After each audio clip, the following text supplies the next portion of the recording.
Kayang Bishar Dhaka kabadai kanong ba jong kari Bangladesh. Kelapan ngat ya Salman F. Rahman. Balong unang aibut Hakikam Shimet jong kementeri rang ba berim ke Sheikh Hasina. Pat menteri berim ketan Anisul Haq. Hakajin syaset patok kabashipusngi hakamukut duma penyabreu.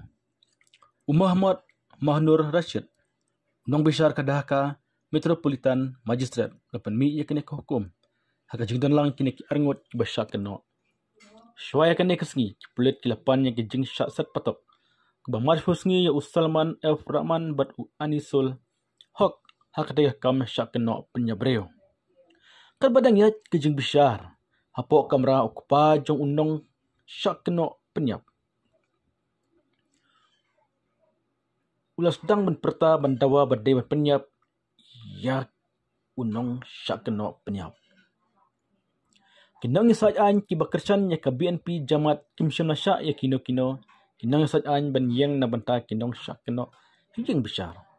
Arngut kinang isajaan kiblawan ban mikmat yaki Kimsham na banyang na banta unong syak keno na marba kila syak tombor haki nong isajaan. Kini kibiyaki kibla up habar. Yang besar kilakuang peleng. Ya unong syak keno hapo kayang besar haden. Badep besar.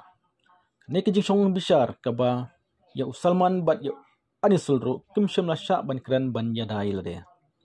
Salman bat Anisul kila syak kem menen kasngi hasadar gahat jong kadhaka hakamukut duma bla mudoi hakan new market police station. Halo kijing penyap jong uwe inong tradukan.